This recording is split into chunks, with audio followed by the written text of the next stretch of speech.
কুয়াকাটায় Rakhine জনগোষ্ঠীর উপস্থিতি একটি বিশেষ ঐতিহাসিক প্রেক্ষাপটের ফল। এটি মূলত মিয়ানমার, তৎকালীন আরাকান রাজ্য, থেকে তাদের একাধিক পর্যায়ে পালিয়ে আসার সাথে সম্পর্কিত। রাখাইনদের কুয়াকাটায় আগমন 1784 সালের বোদাওপায়ার অভিযান। মিয়ানমারের রাজা বোদাওপায়া রাখাইন রাজ্য দখল করার পর অনেক রাখাইন মানুষ নির্যাতনের শিকার হয়। এই দমনপীড়নের কারণে তারা বিভিন্ন স্থানে পালিয়ে যেতে বাধ্য হয়।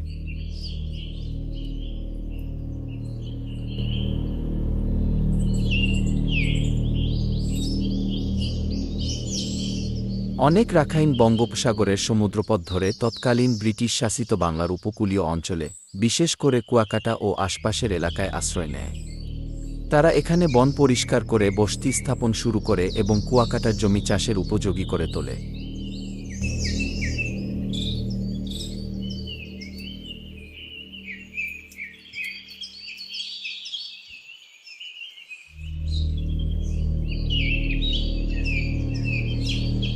ব্রিটিশ শাসনের সময়, ব্রিটিশ ঔপনিবেশিক শাসনকালে রাখাইনদের কুয়াকাটায় বসবাস প্রাতিষ্ঠানিকভাবে বৈধতা পায়।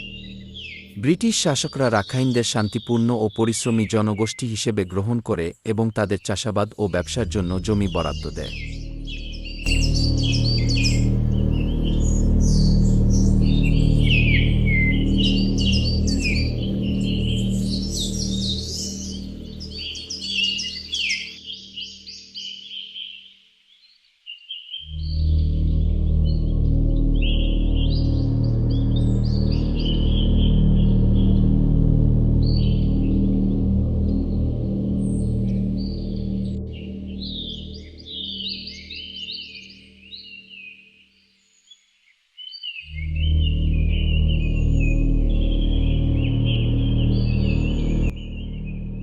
কুয়াকাটার নামকরণে রাখাইনদের ভূমিকা।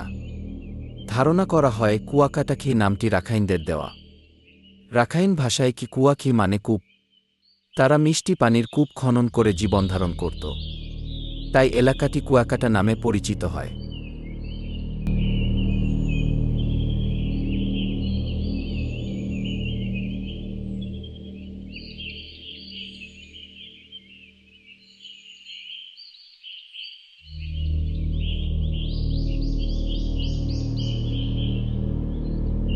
কুয়াকাটার রাখাইন জনগোষ্ঠী মূলত কৃষি, মৎস্য শিকার এবং সামুদ্রিক পণ্য সংগ্রহের সাথে যুক্ত। তারা তাদের ঐতিহ্যবাহী হস্তশিল্প যেমন কাপড় বুনন,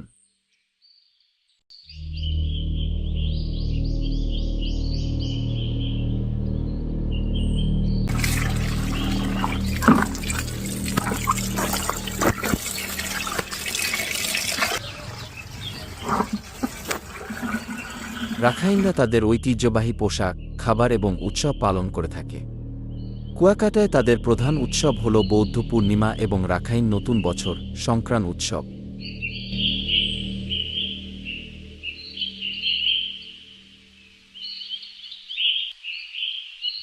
রাখাইনরা বৌদ্ধ ধর্মের অনুসারী এবং তারা কুয়াকাটায় বেশ কয়েকটি বৌদ্ধ মন্দির স্থাপন করেছে। এগুলো তাদের ধর্মীয় কার্যক্রমের কেন্দ্রস্থল।